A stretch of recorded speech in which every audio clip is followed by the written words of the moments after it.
So, let's get right into it. When generative AI first met the legal world, it was a total disaster. Seriously, it was supposed to be a revolution, but instead, we got these really embarrassing, high-profile failures. But what if there's a new kind of AI? One that actually fixes the single biggest flaw in the technology? Today, we're going to look at how a totally different approach could finally bring AI back from the brink, and just maybe into the courtroom for real this time. It sounds like the start of a bad joke, right? But for attorney Stephen Schwartz, this was a real-life professional nightmare. This was back in mid-2023, only about 6 months after ChatGPT just exploded onto the scene. And Schwartz filed this legal brief that would go down in history, for all the wrong reasons. The problem? It was packed with completely made-up, totally hallucinated legal cases that the AI had just invented. And wow, the fallout was huge. Schwartz ended up facing sanctions from the judge, and the whole thing became so infamous that the Chief Justice of the United States Supreme Court, John Roberts, actually mentioned it in his big year-end report. And his message was, let's just say, crystal clear. Using an AI to just make up legal precedent isn't a small mistake, it's a massive failure. But here's the thing that makes this so important. The Schwartz case wasn't just a one-off thing. As you can see from this timeline, even after his story was all over the news, other lawyers kept making the exact same mistake. As late as February 2025, lawyers from a huge firm, Morgan & Morgan, also got in trouble for citing fake cases from an AI. So this wasn't just one person messing up. No, this was a pattern. It was a huge red flag pointing to a deep, fundamental problem with the tech itself. So that really sets the stage for our first part here. AI's incredibly embarrassing first impression on the legal profession. A world where, accuracy and trust are literally everything. And this, of course, leads us to the million-dollar question. Why on earth do these super powerful large language models, these LLMs, just invent facts out of thin air? All right, let's pop the hood for a second and see what's really happening.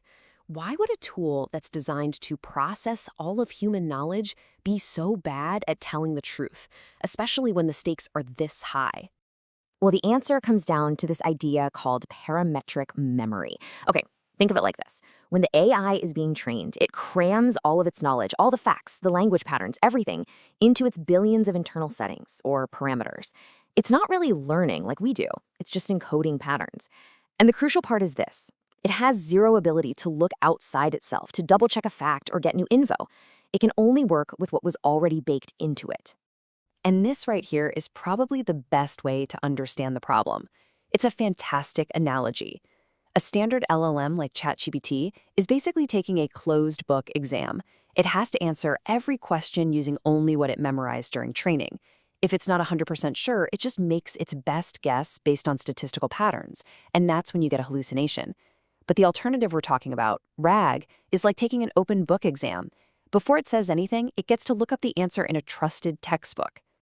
So a closed book exam sounds pretty bad for legal work, obviously. But just how bad are we talking here? 49%? I mean, just look at that number. A study from June 2024 found that even the best model out there, GPT-4, made stuff up on nearly half of the basic legal tasks they gave it. Let that sink in for a second. That's a coin flip on whether you get a real answer or a fabricated one.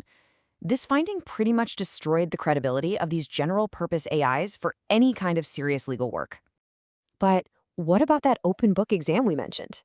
Well, that brings us to the potential hero of this story, Retrieval Augmented Generation, or just RAG for short.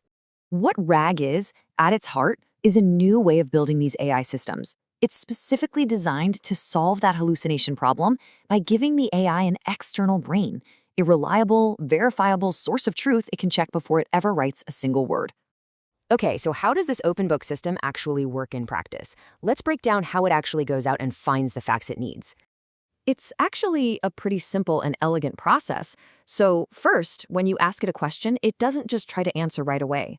No, instead, it goes and searches a trusted external database, like a complete library of legal cases.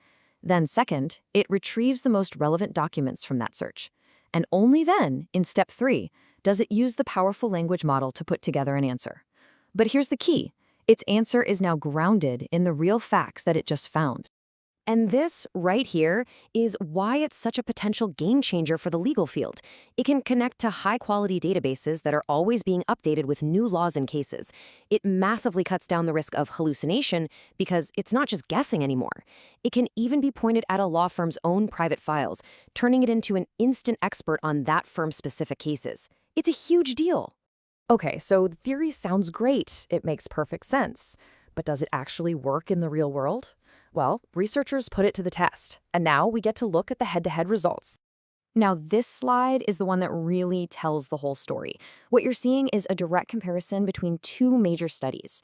In the first one, when law students were given the standard closed-book GPT-4, yeah, they worked faster, but the quality of their work didn't get any better at all. But then, get this, when a different group was given an open-book RAG-powered tool, the results were just stunning. They saw major, statistically significant jumps in the quality of their work. It had better clarity, organization, and professionalism. And here's the absolute killer finding. Hallucinations were reduced to the same level you'd see from a human lawyer working without any AI at all. That's incredible.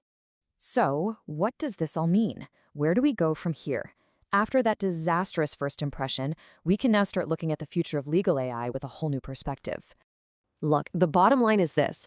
RAG is not some magic wand, but it does seem to be a real, viable, and practical solution to the hallucination problem, the very problem that made everyone so skeptical of AI and law in the first place. By grounding its answers in facts you can actually verify, it brings back the single most important ingredient, trust. And that leaves us with this really exciting final question. For the last few years, the entire conversation around AI and law has been completely stuck on this problem of unreliability. But now, with a way to keep the facts in check, that conversation can finally move forward. So what new frontiers is this more trustworthy AI finally ready to conquer? From legal research to drafting contracts, the possibilities are suddenly wide open again.